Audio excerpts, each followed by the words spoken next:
So friend, आज हम लोग सीखने वाले हैं प्रतिस्थापन विधि, जो कि आपको क्लास 10th में मिलेगा। ठीक है, तो ध्यान दीजिएगा। प्रतिस्थापन विधि में क्या होता है, दो समीकरण दिया होगा। ठीक है, दो समीकरण दिया होगा। इन दोनों समीकरण में से किसी एक समीकरण को हल करके या तो x का मान निकालेंगे या तो y का मान निकालेंगे। ठीक है, जिस समीकरण से x या y का मान निकालेंगे फिर उसको उसमें रखना नहीं है। अगर आप समीकरण नंबर 1 को हल करके x या y का मान निकालते हैं तो फिर समीकरण नंबर 2 में रखना पड़ेगा, और समीकरण नंबर 2 को हल करके x या y का मान निकालेंगे तो फिर समीकरण नंबर 1 में रखना पड़ेगा। ठीक है, प्रतिस्थापन विधि का यूज कहाँ किया जाता है, मैं आपको बता दूं। दो चरों के रैखिक समीकरणों को हल करने के लिए हम लोग यूज करते हैं प्रतिस्थापन विधि। ऐसा नहीं है कि दो चरों के रैखिक समीकरणों को हल करने के लिए बस प्रतिस्थापन विधि होती है। ठीक है, दो चरों के रैखिक समीकरणों को हल करने के लिए तीन विधि होती है। इस वीडियो में हम आपको बताएंगे प्रतिस्थापन विधि। ठीक है, अगली वीडियो में बता देंगे विलोपन विधि, और फिर जो नेक्स्ट वीडियो आएगी उसमें बता देंगे वज्र गुणनखंड विधि। ठीक है, ये तीन विधियां होती हैं। ठीक है, तो सबसे पहले बात करें प्रतिस्थापन विधि के। ठीक है, तो प्रतिस्थापन विधि को एक क्वेश्चन के माध्यम से हम लोग समझते हैं। ठीक है, तो ध्यान दीजिएगा। ये आपको दिया समीकरण 1 और ये समीकरण नंबर 2 दिया। ठीक है, ये दो समीकरण दिया गया। ठीक है, इन दोनों में से किसी एक को हल करके या तो x का मान निकालेंगे या तो y का मान निकालेंगे। ठीक है, जो आसान लगेगा उसी को आप हल करिएगा। ठीक है, ध्यान दीजिएगा। अगर मैं x का मान निकालूं तो ध्यान दीजिएगा कौन सा आसान पड़ेगा, समीकरण नंबर 1 या समीकरण नंबर 2। ठीक है, ध्यान दीजिएगा। समीकरण नंबर 1 की अगर मैं बात करूं, अगर मुझे x का मान चाहिए तो इस माइनस वाई को बराबर के इधर भेज दीजिए, x का मान निकल जाएगा। ठीक है, इसमें अगर बात करूं तो फिर इसमें थोड़ा सा x का मान तो निकल जाएगा लेकिन थोड़ा सा लेंदी चला जाएगा। ठीक है, तो बेटर पड़ेगा समीकरण नंबर 1 को सॉल्व करके हम लोग x का मान निकालेंगे। ठीक है, तो सबसे पहले क्या लिखेंगे, प्रतिस्थापन विधि द्वारा। प्रतिस्थापन विधि द्वारा मैं इंग्लिश में लिखूंगा, हिंदी में बता दूंगा। ठीक है, सबसे पहले लिखेंगे प्रतिस्थापन विधि द्वारा। मैं इसको इंग्लिश में क्या लिखूंगा, बाई सब्स्टिट्यूशन। ठीक है, बाई सब्स्टिट्यूशन मेथड। आप लोग हिंदी में लिखेंगे प्रतिस्थापन विधि द्वारा किस समीकरण को मैं हल करके x का मान निकालूंगा, समीकरण नंबर 1 को। तो यहाँ पे लिखा जाएगा फ्रॉम, ठीक है, फ्रॉम इक्वेशन फर्स्ट। आप लोग लिखेंगे समीकरण 1 से किसका मान निकालना है, x का मान निकालना है। तो जिसका मान निकालना है उसको आप लिख दीजिए, x का मान निकालना है तो x लिख दीजिए। ठीक, फिर बराबर का साइन लगा दीजिए। बराबर के बाद जो संख्या उसको उतार देंगे, कितना है, 5 है। ठीक है, देखिए x का मान निकाल रहे हैं ना, तो ये माइनस का y है, बराबर की इधर क्या हो जाएगा, प्लस का y हो गया। ठीक है, तो ये जो x का मान आया है 5 प्लस y, इसको हम बना लेते हैं समीकरण number 3।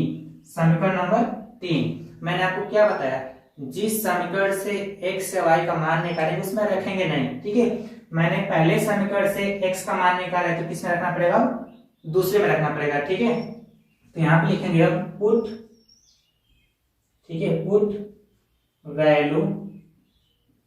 Value of x in equation second. ठीक है, आप लोग हिंदी में लिखेंगे अब x का मान समीकरण 2 में रखने पर, समीकरण नंबर 2 में रखना है तो सबसे पहले समीकरण नंबर 2 को आप लिख देंगे। ठीक है, समीकरण नंबर 2 क्या है, ध्यान दीजिएगा, 3x प्लस 5y बराबर कितना है, 15 है। ठीक है, अब ध्यान दीजिएगा, ये हो जाएगा आपका 3 और एक ब्रैकेट लगा देंगे। ठीक है, x का मान कितना है, 5 प्लस y, तो x की जगह पुट कर देंगे 5 प्लस y ब्रैकेट बंद। उसके बाद कितना है, ये प्लस में कितना है, 5y बराबर कितना है, 15 है। ठीक है, देखिए इस 3 का गुणा इस ब्रैकेट के अंदर होगा। ठीक है, तो 3 को गुणा जब 5 में करेंगे तो 3 बचे 15 प्लस 3 का y में कराएंगे तो 3y, और ये प्लस कितना है, 5y बराबर कितना है, 15। ठीक है, आगे मैं यहाँ पे सॉल्व करता हूँ। देखिएगा ये हो जाएगा आपका 15 प्लस, देखिए ये दोनों प्लस में ना, तो 5y में 3y जोड़ जाएगा तो ये कितना हो जाएगा, 8y बराबर कितना है, 15 है। ठीक है, यहाँ से क्या करेंगे, ध्यान दीजिएगा, ये प्लस का 15 है, बराबर की जगह क्या जाएगा, माइनस में हो जाएगा, means 8y is equal to कितना हो जाएगा, ये 15 माइनस 15 हो जाएगा। तो 8y इज इक्वल टू, बताइए 15 में से 15 घटेगा क्या आएगा, 0 आएगा। हमें y का मान चाहिए, तो y के साथ ये 8 क्या है, गुणा में, इधर जगह का जगह भाग में हो जाएगा, ठीक है। Means y is equal to क्या आएगा, 0 डिवाइड बाई 8 हो जाएगा। तो y बराबर 0 में किसी भी संख्या से भाग देंगे तो क्या आएगा, 0 आ जाएगा, ठीक है। तो y का मान कितना आ गया, 0 हो गया। अब हमें चाहिए x का मान। x का मान कहाँ से मिलेगा, समीकरण 1 से भी निकाल सकते हैं, 2 से भी निकाल सकते हैं और 3 से भी निकाल सकते हैं, ठीक है। सबसे आसान पड़ेगा समीकरण नंबर 3, ठीक है। तो जो y का मान आया है इसको उठा करके समीकरण नंबर 3 में रख देंगे, ठीक है। उससे पहले लिखेंगे यहाँ पे पुट, ठीक है, put value of y in equation third, ठीक है। आप लोग हिंदी में लिखेंगे। अब y का मान समीकरण 3 में रखने पर, समीकरण नंबर 3 में रखना है तो सबसे पहले समीकरण नंबर 3 को लिखेंगे। समीकरण नंबर 3 क्या है, ध्यान दीजिएगा, x बराबर 5 प्लस y है, ठीक है।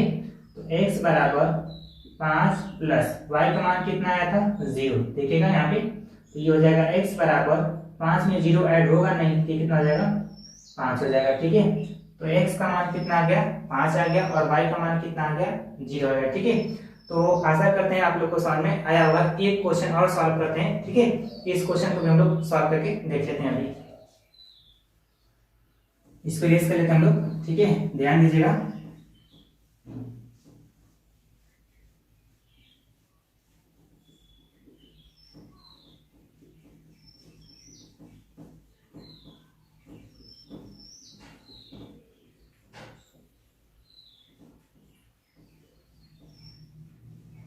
चलिए इस क्वेश्चन को सॉल्व करते हैं। क्या दिया गया है, x प्लस 2y बराबर कितना है, माइनस का 2 है, ठीक है। ये क्या है, 3x प्लस 2y बराबर कितना है, 2 है, ठीक है। इन दोनों में से किसी एक को आप समीकरण नंबर 1 बना लीजिए और दूसरे वाले को समीकरण नंबर 2, ठीक है। मान लेते हैं ये आपका क्या है, समीकरण 1 है और ये क्या है, समीकरण नंबर 2 है, ठीक है। दोनों में से जो आसान लग रहा है उसको हल करके या तो x का मान निकालिए या तो y का मान निकालिए, ठीक है। मैं क्या करता हूँ, समीकरण नंबर 1 को हल करके x का मान निकाल लेता हूँ, ठीक है। क्योंकि ये प्लस का 2y है, बराबर किधर जाएगा तो माइनस का 2y हो जाएगा, ठीक है। तो सबसे पहले लिखेंगे प्रतिस्थापन विधि द्वारा, ठीक है। हम इसको इंग्लिश में लिखेंगे बाई सब्स्टिट्यूशन, ठीक है, बाई सब्स्टिट्यूशन मेथड। आप लोग हिंदी में लिखेंगे प्रतिस्थापन विधि द्वारा। मैं किस समीकरण से x का मान निकालने जा रहा हूं, समीकरण 1 से। तो लिखेंगे from equation first, from equation first, यानी कि समीकरण 1 से किसका मान निकालना है, x का मान निकालना है। जिसका मान निकालना है उसको लिख दीजिए, x का मान निकालना है तो x लिख देंगे, फिर बराबर का साइन लगा देंगे।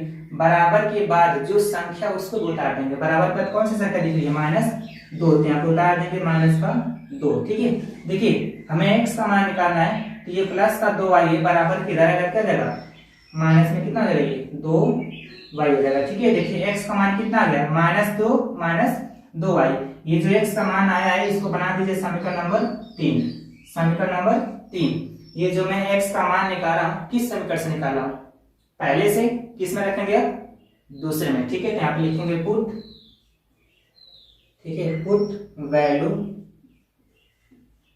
Value of x in equation second, ठीक है। आप लोग हिंदी में लिखेंगे अब x का मान समीकरण 2 में रखने पर। समीकरण नंबर 2 में रखना है तो सबसे पहले समीकरण नंबर 2 को उतार लीजिएगा, ठीक है। समीकरण नंबर 2 क्या है, ध्यान दीजिएगा, ये आपके पास 3x प्लस 2y बराबर कितना है, 2 है, ठीक है। ध्यान दीजिएगा, ये हो जाएगा आपका 3, ब्रैकेट लगा देंगे x का मान कितना है, -2y, ठीक है। तो माइनस का 2, फिर माइनस में कितना, ये 2y, ब्रैकेट बंद कर देंगे, फिर ये प्लस में कितना है, 2y बराबर कितना है आपके पास, 2 है, ठीक है। इस 3 का गुणा इस ब्रैकेट के अंदर होगा, तो 3 का गुणा जब -2 में करेंगे तो कितना हो जाएगा, -6 हो जाएगा, ठीक है।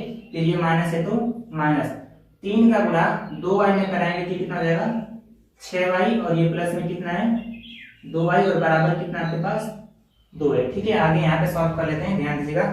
देखिए ये आपके पास है माइनस का 6 है। ठीक है, अब ध्यान दीजिएगा, ये माइनस में 6y है और ये प्लस में 2y है। ठीक है, तो प्लस माइनस क्या होता है, माइनस हो जाता है, यानी कि 6y में से जब 2y घटाएंगे तो ये बचेगा माइनस में 4y। ठीक है, और बराबर कितना आपके पास 2 है।